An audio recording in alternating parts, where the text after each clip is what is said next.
Battle of the Challenges podcast with Vincent Cloud, and this is episode 4 of Champs vs. Stars, when push comes to shoving stars. We start off where we left off previously. It was Wes versus Romeo, and it's basically reverse pull-ups, as Wes brilliantly put it, as like the greatest thing for like fat guys. These are fat people pull-ups, and he'll continue to reference his weight gain. You know, I mean, it's what gets him the win. No, it's more than that. He actually does use a bit of strategy. He at first just kind of waits there while Romeo hopefully uses up most of his energy trying to pull him up, I guess, is what would be happening. And then when it seems like Romeo is maybe a little bit lulled to a sense of like security, Wes starts shaking his body violently and thus like shaking up Romeo too. And that's when Wes reaches for that next rung. And I thought it was a pretty impressive performance. Wes is, you can be physical and yet he can strategize while he's there. He's one of the better eliminators of the challenges. You know, he has like the record. I don't know it offhand, but I know it's huge. He has the record. Anyways, Romeo is defeated. I half expected his bodyguard to show up, but that, we didn't have to worry about it because they really were friends. Like Romeo's like, I respect that guy to death or something like that. It's like, so what else? I'm gonna look at my notes. I'm like, oh, what if I just riff the whole rip? Yeah, I'm gonna rip and riff, but here I am whiffing. Pulls up for fat people. Let's see. I'm just gonna read my notes. Oh shit! And then afterwards, fucking Miz was like, "Hey man, what was the hardest thing about that?" And Wes is like, "Nothing." It pays to eat the full pizza sometimes. Another reference to his fucking weight gain, which I guess I didn't really notice, but he's probably fat in terms of reality star fat. You know what I mean? Like CT, I would say CT is way bigger. It's really weird talking about guys' weight gain, but just trying to make a point. Next thing is, oh shit, these are small little chapters here. Tori shows up for the champs, not the stars, because the stars actually need her. If you really like want a sense of relief and like, oh my god, this is gonna right the show, it's not really. I mean, it is. I mean, in terms of like, Camilla dropped out, or was kicked out, more appropriately, and then Jenna got injured, so she had to fucking fall away. So now, and who was the other one? Fuck, I do not. Oh, Ashley Mitchell. She had to leave for family and a family emergency, like heavy shit. So yeah, I guess I don't know. When Tori showed up, I was like, awesome. She's cool. She's like one of my favorite. And oh my god, and that was the craziest thing. I remember I was watching it, and I've been gushing about Michelle Watterson from the UFC like this whole season. I felt like, and then all of a sudden Tori shows up, and it's just like you're flirting with a girl, and all of a sudden your girlfriend shows up or something like that, and you're like, oh fuck, I can't really be talking to you, Michelle Watterson. I got to talk about Tori now. It was hilarious and all in my head, but yeah, Tori's back, and again, it is. I mean, as cool as she is, she's only a finalist. A true champion. You have to win a final. That's why when Jenna injured her leg, I was like, karma. No. When she injured her leg, I was like, oh well. I mean, yeah, that's still a rude thing to say. But I was like, hey, she wasn't a true champion. I believe in purebred champions here. So I don't know. But Tori's here. She's not a true champion, but she's hella entertaining, and that's right. I just said hella. I'm just so flustered. Tori's here and Michelle's here at the same time. What do I do, guys? How do I play it cool? Riff Raff shows up. Riff Raff returns with his jacuzzi diamonds and all. And it's fantastic. Like, I never had the fear that he wouldn't return in the previous episode. I was just like, no, man. So he walks in, and everyone's looking at him like, well, hey, how you feeling, man? You feel apologetic in any sense of the word? And Riff Raff's like, no, man, what's up with you guys? And they're like, well, you notice someone's gone? And Riff Raff's like, oh, shit, Romeo's gone. Why do you do that? And oh my god, there's so much amazing shit. Like, they're asking him, like, so what'd you do? And Riff Raff is like, oh, I don't remember. And at first I was like, oh no, he's just trying to be an asshole or whatever. And he could still be, but it's so entertaining. He goes and says, like, I have amnesia in my family. He says this to the confessional. And he's like, I have amnesia in my family. And, if they're asking me about, you can't ask me about yesterday. I don't remember. And who's to say he doesn't have amnesia in his family? But yeah, he was just like, Michelle Watterson. I'm sorry, Tori, I have to talk about her. Michelle Watterson is the only person that said, oh, but on a serious note, she was just like, okay, we get it. Like, you're zany for real, and you're this type of person. But I think some of us would like it. And then he just kind of says, well, I'm not serious, so I can't be on that serious note. I can't be on your level, Tell you what, next time, if we lose something, vote me in. And that's what he's been saying the entire time. But, everyone else, they're like, no, we wanted an apology. We wanted some sort of acknowledgement that maybe you should have been there. But he didn't. He decided to play it like, I have no idea what's going on. And in a way, I believed him. just how zany this character is. And Michelle Watterson is the only one who was like, come on. And Riff Raff was like, listen, stop trying to pry open the chest, The Miz is going to ask him shit like this. And he's like, listen, I was going to send in a hologram, but I decided to show up instead. There you go. I'm going to be the CEO and stuff like that. And, Miz is trying to get him to say and acknowledge something, but no. It's terrific. I loved it. Wes, on the Champs team, he's like, I have no idea why they're getting so upset about Riff Raff. He returned. He's back on their team, I mean, they just saw Tori walk in, this tall, blonde, who obviously is there for a reason. Like, they probably know, the stars, they probably know at least that they're not true champions, There's got to be a couple fans on the show where they're like, bullshit, Corey. No, I'm looking at you too, Anissa, Jenna. So I don't know. What am I getting at? God damn it. But Wes is like, yeah, they shouldn't be bothered by it. They needed him back. He didn't apologize, but what are you expecting from him? Let's get into the mission of the day real quick. Push ball, it's called. It's dealing with the theme of determination. And it's just that giant ball in a football field.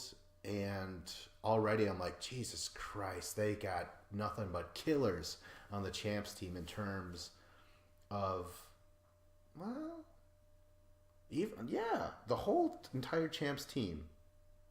Anissa, yeah, because, I mean, Anissa might be the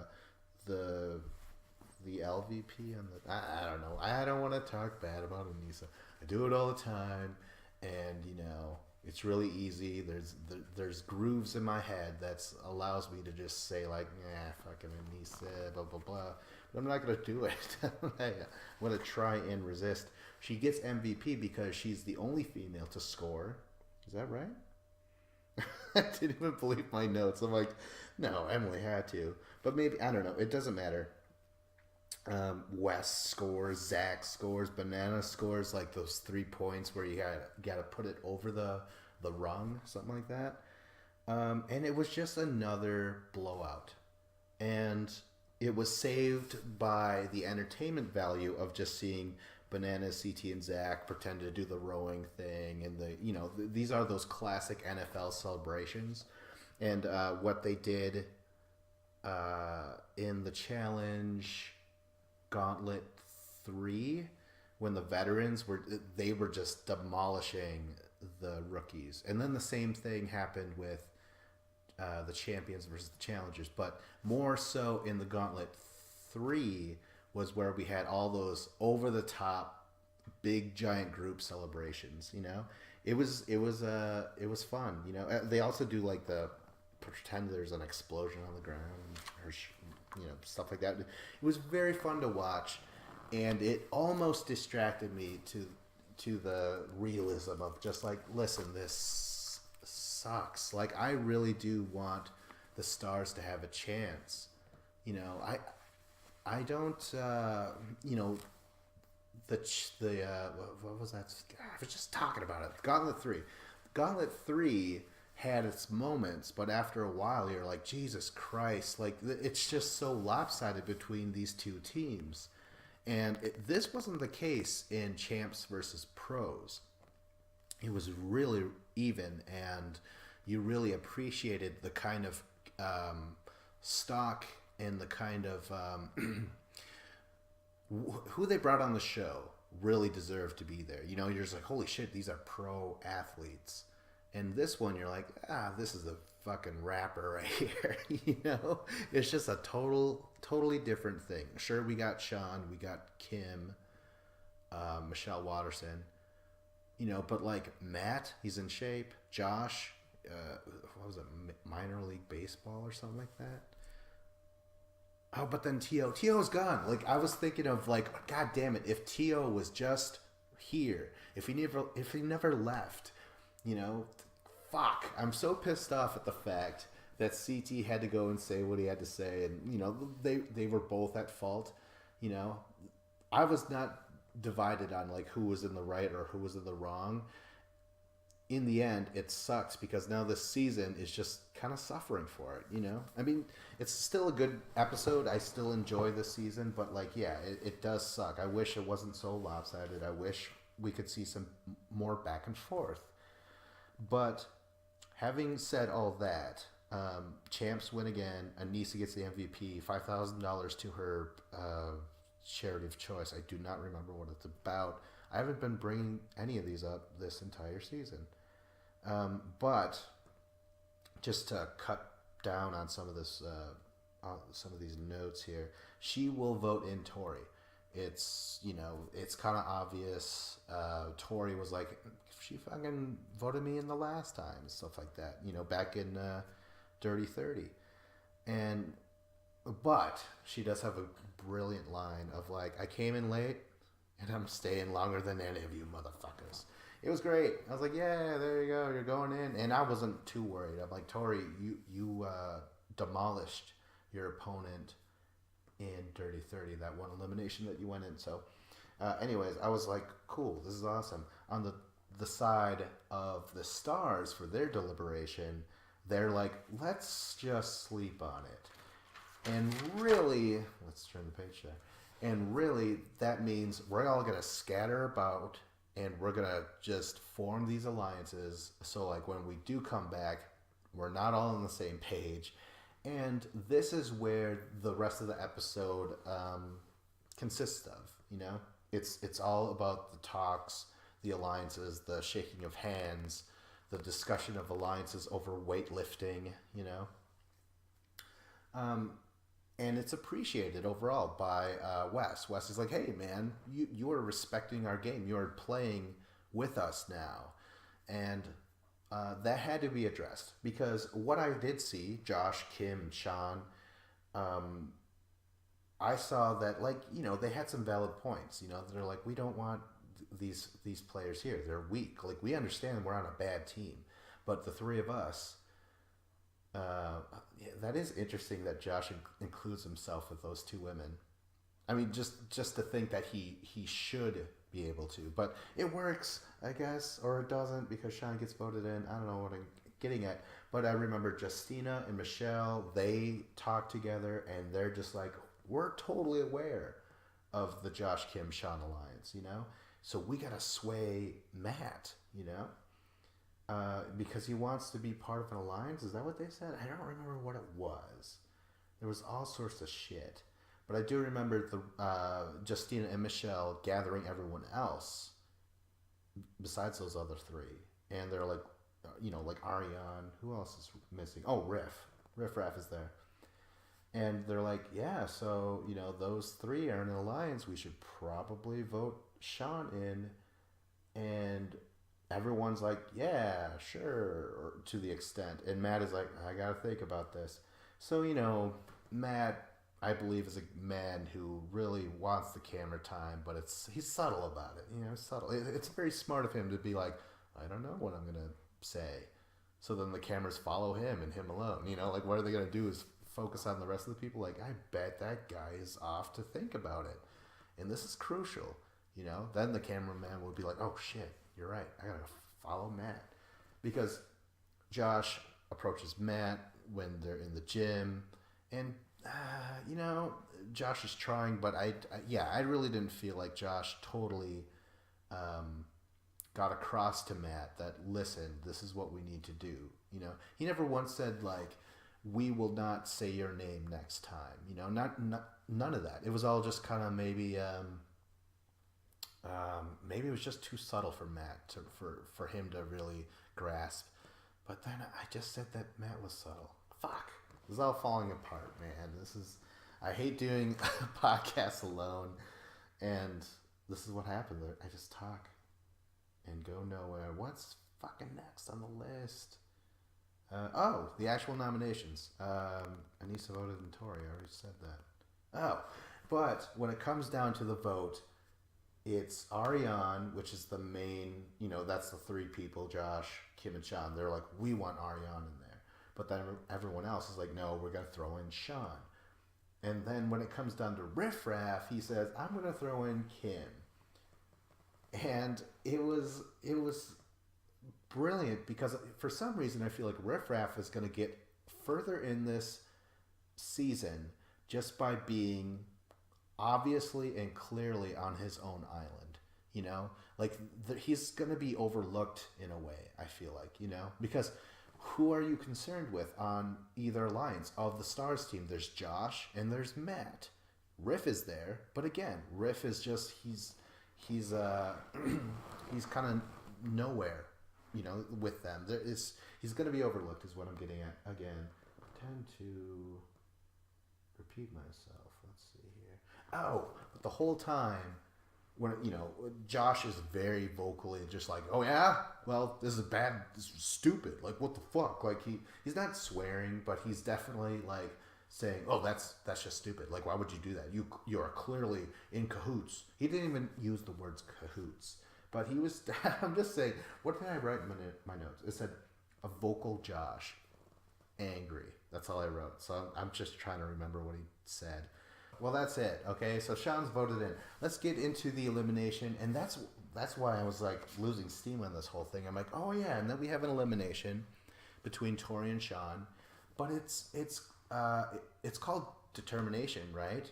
But it's like determination for who? For Sean, because Tori towers over Sean. Everyone towers over Sean, but Tori is especially tall, so they have those hula hoops, and they have to try and put it over each other. It's just ridiculous. But, it's cool to see Tori win. It's a clean fucking sweep. It is cool because I like her. And, like, the champs, they're doing the human pyramid behind them. It's more, again, very Gauntlet 3. But it's like, when you see those giant celebrations, those over-the-top touchdown celebrations, that means that the other team is just getting squashed, and it's pretty pathetic. But this time it was really unfair. Like it really was. It's like give them something that Sean could have used. Why was it such a detriment to, with her height? It just sucked. It sucked so bad. And that was it. I think that's all I got written down. So, yes, I think this is done.